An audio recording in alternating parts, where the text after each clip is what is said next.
That's a lot of books that I really want to get to. And you'll do it too, which is fucking crazy.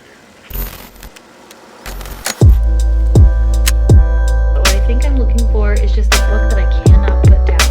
A book that just has me so hooked that I think about it all the time. Oh my goodness, this book is pulling out all the stops.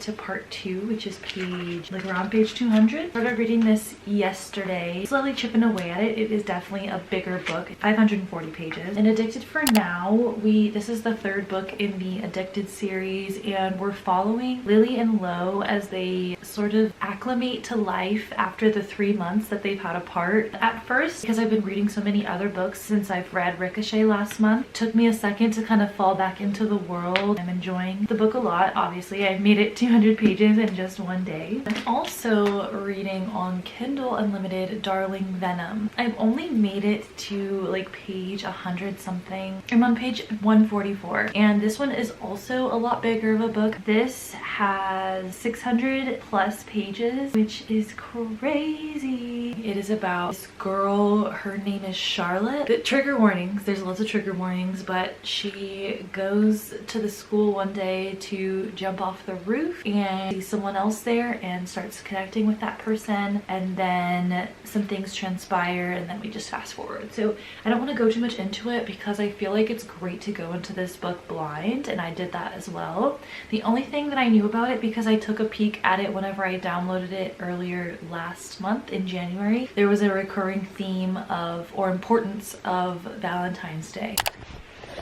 It is currently 1:20 a.m. I had to share this. I absolutely love it when books explain the title on page 208 on my Kindle. Callan's brother finds a manuscript and it's titled Darling Venom, and Callan used to call Charlotte Venom whenever they were in high school. I'm really enjoying Darling Venom right now. Am I connecting with it? I want to say no, but it's a really long book and I definitely think it's gonna be more slow burn.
Little update for the night. I definitely will say thus far it's giving like 4.5 star vibes. I don't think it's giving 5-star vibes because of the way that I'm feeling throughout it. I definitely am super intrigued in some points and then like not super connected in other points.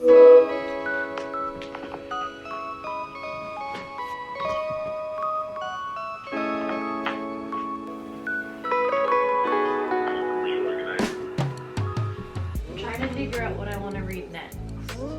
Which ones do you feel like you're like most eager to read? All of them. I feel like there's all different reasons why. Twisted Hate, I really want to pick up because I've already read the first 2 books in the series and I've heard that it gets better with this book. Like this would be a good book to read in Valentine's Day time. Better than the movies, I feel like could be a fast read. And then these 2 I really want to get to. They're written by Black authors. This one's called 7 Days in June, and someone I know in real life is reading this. my coworker Alexis. She's reading this right now and she said it's really good. I think they're both kind of like Marriage on the Rocks. That's a lot of books that I really want to get to. And you'll do it too, which is fucking crazy. I think I'm gonna read Twisted Hate. It's a 500-page book. Really? How long do you think it'll take you? Like, what's your average for 500 pages? Maybe like 4 or 5 days if I'm reading every day. That and like how interested in the book I am. Because I feel like I've been in a little bit of a book slump. Sometimes whenever you pick up books, it's like, and then it's like, I'm gonna go on my phone, or, Yeah. you know, and then you start doing other things rather than like prioritizing reading.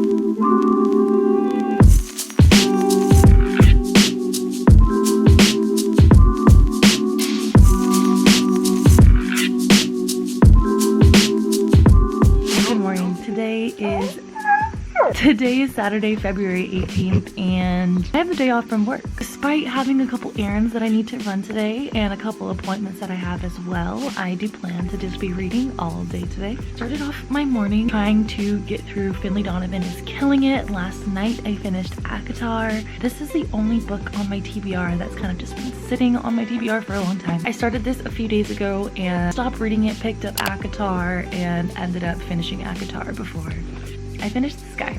But it is currently 9:48 a.m. I'm gonna take a shower and get ready for the day, and then I'll check back in with you guys for today's reading plan. Okay, so hello, I'm back again. Now I'm ready to talk to you guys about today's reading plans. So I have about an hour. It is currently 10:22. I have about an hour before I have a little appointment to get my taxes done, adulting things. That's gonna be at 11:30, but until then I'm free, so I'm just going to be reading. I'm currently on page 156, chapter 21, and thus far in the book, Finley Donovan is a mom of 2 and she's recently been in a divorce. So one day she's talking to her manager and she's overheard talking about the plot line for one of her books. The woman basically thinks that she is a hit woman. Finley accidentally takes care of the business for her, and we just follow the thoughts and feelings and emotions that Finley is going through after having done something that she doesn't know that she did. There's also a little bit of like angsty romance in here in a way. There's just like a little subtle subplot of like a love interest. I wasn't really motivated to pick up a ton of books. The first few books that I read this month were really long,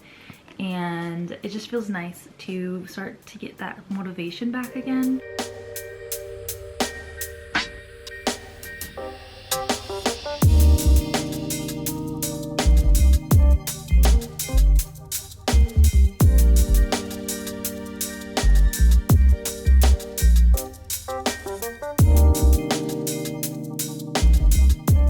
I've been reading for almost maybe 20 minutes now, and I've gotten to chapter 24. I wanted to take a moment to stop and mention that something that I'm liking and something that kind of hit hard in this book is that Finley is a single mom. So there's this overarching theme or this overarching message about what single moms can do. At first, Finley's not figuring it out. She's not really taking care of her kids well. In the very first chapter, her daughter snips off a piece of her hair, and so it's like it seems a little bit chaotic that she's sort of failing at being a single mom. She feels alone. She feels like no one's willing to help her. Everything seems a little bit against her, and we're slowly seeing this shift as she's starting to find herself and figure out what's going on in this whole situation. And although her past keeps popping up and sort of slapping her in the face a little bit, kind of reminding her where she is, in reality she's starting to realize that she's sort of building a community, building a family, building some people that she can really genuinely trust. And by the end of chapter 23, there's been a couple chapters before where it ended on how she was just like afraid of being alone, or just the thought of being alone and dealing with all these things alone just like terrified her. I appreciated chapter 23, and I wanted to take a moment to talk about it.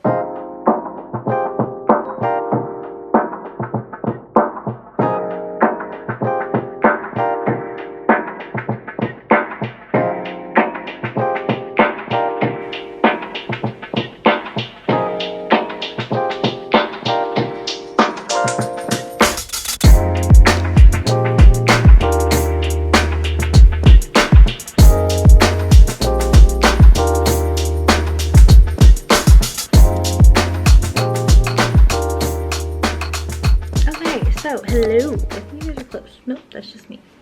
So it's been a few hours. I have not picked up a book in a couple hours. It's currently 7:01 and I just thought I would pick the camera back up again. So hello, it is good to see you again. It's only been a few seconds for you, but a bunch of hours for me. I have a couple books sitting on my bookshelf that I pulled from my TBR cart that I have specifically been thinking about. I already put my bookmark in Twisted Hate last night, so I think I'm going to pick up Twisted Hate. This is again also on my Kindle Unlimited, so I can read this away from home whenever I am not around a physical book.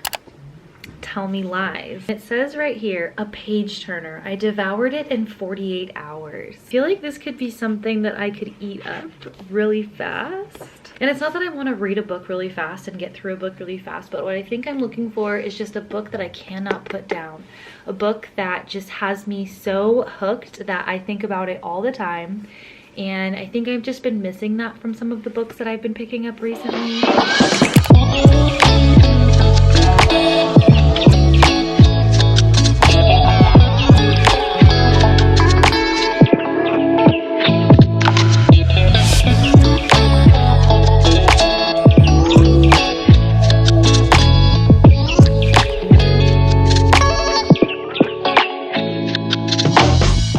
Having read the first chapter, I'm actually pleasantly surprised. I know it's too early to say.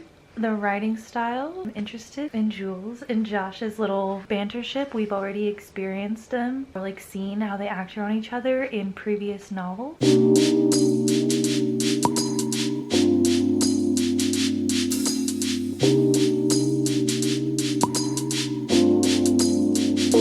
Interesante.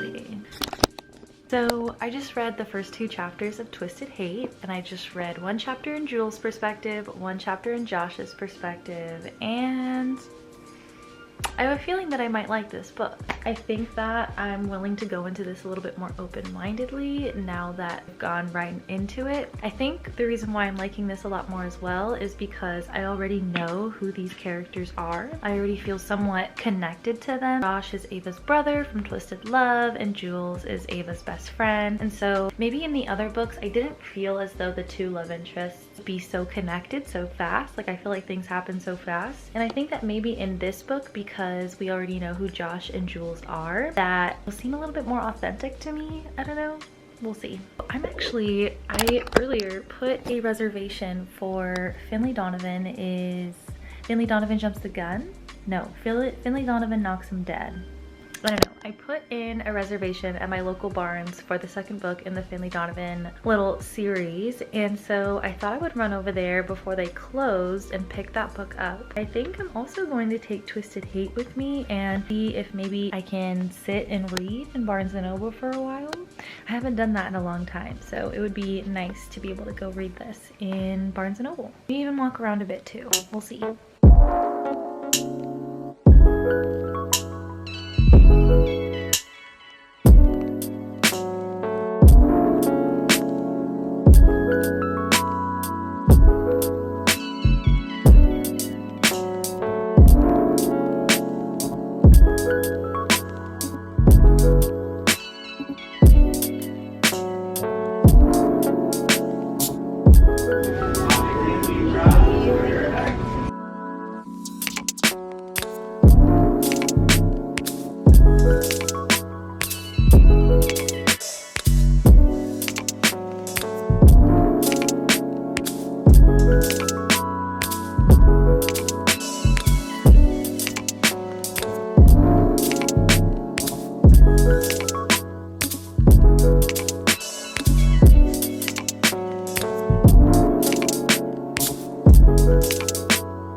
just got back from Barnes & Noble. I went there so that I could pick up my reserved copy of Finlay Donovan Knocks 'Em Dead, which is the second book in the Finlay Donovan series. Finlay Donovan Jumps the Gun just came out a few months ago, so that one's still on hardcover, so I'm not in a huge rush to get to this yet. While I was at Barnes & Noble, I spent about an hour in there reading Twisted Hate, and I also picked up a matcha. I've been reading Twisted Hate, and I just want to chat a little bit. I have a little bit to unpack. So I'm currently 10 chapters in, and a lot has already happened in the first 10 chapters. I like the enemies to lovers banter going on in the book, and even though sometimes it seems a bit exaggerated, because like whenever you're reading, of course you're going to imagine what you're reading. So imagining some of the things that the characters do sometimes, hi Bean, imagining some of the things that the characters do sometimes is a little bit, it seems a little bit cringy, but I'm able to overlook it because I like the characters in the book so far. Jules is a character that I feel like I can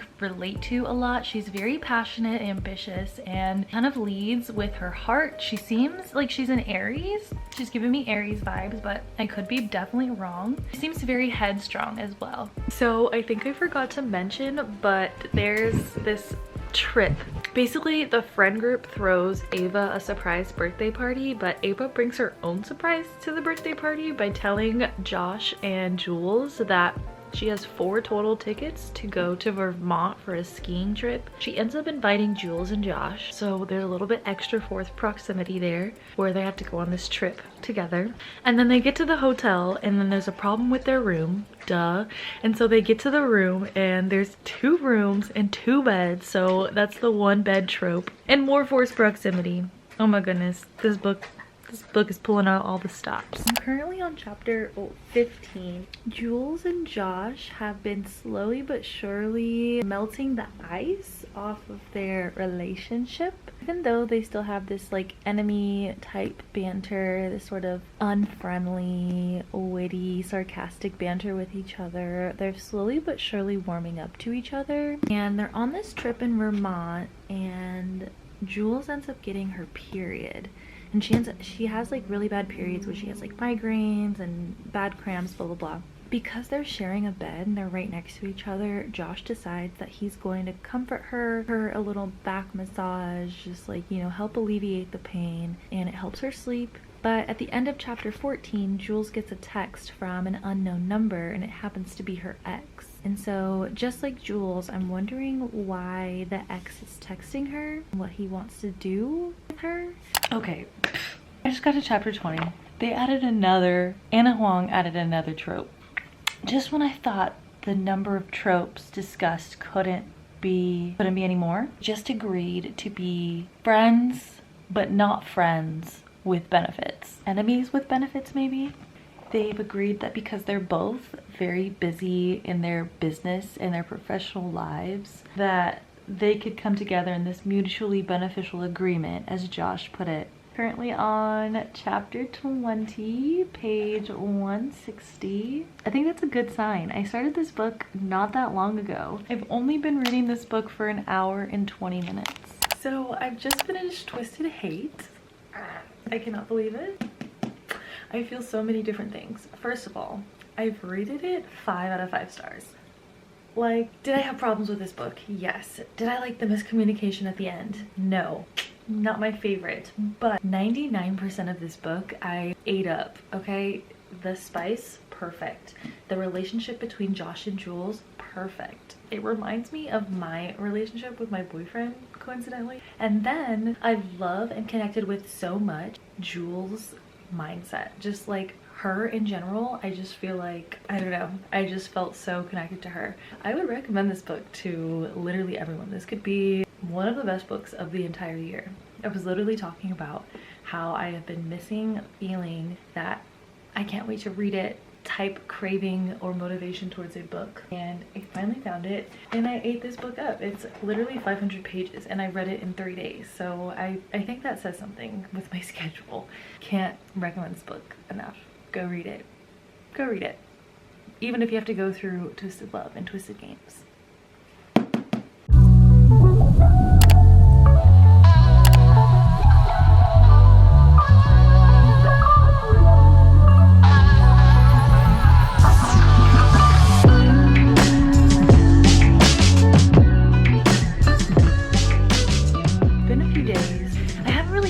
like a book slump. I don't know, sometimes I don't know. I don't know if it's like a book slump or if it's just like my brain needs a break before starting a new book. But there's just always this period after I finish a book where I'm like just like super unsure where I want to go next. I've been trying to read the first few pages of Tell Me Lies by Carola Levering, and to be honest, it's been kind of hard. This might be the last physical book that I pick up this month. It's currently February 22nd. I just posted my ACOTAR reading vlog today. If you were here for my last couple videos that I've been posting, my bookstore vlogs, hello, it is so great to meet you. My name is Erica, aka PaperbackGirly, and I love books. Let me tell you, I love books. Basically decided, and this happened last month too, I have all this footage from all the month of February and all the different books that I've read, and I don't know what to do with it. And so I'm just going to, I think I'm just going to start doing like monthly reading vlogs instead of like a monthly reading wrap up. That just would be easier, smarter. I could film it all throughout the month. But I wanted to update you and let you know what I'm currently reading after finishing ACOTAR.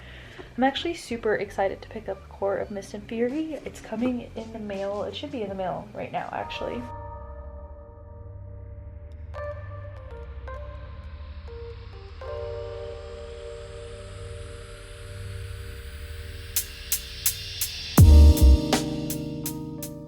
Okay, so I just finished chapter 1 of Tell Me Lies, and it's picked up a little bit. I'm still not sure how I feel. I'm just gonna leave it at that. I just reached part 2 of Tell Me Lies, which is page 75, and I can tell already that this is going to be one of those stories that like people either love it or hate it. I'm not sure how I feel about it yet because nothing has really played out yet, but we have two protagonists. We have a male and a female. One is named Lucy, and the other is named Steven. Like, we get both of their perspective. It's dual POV, but Steven is like very self-absorbed.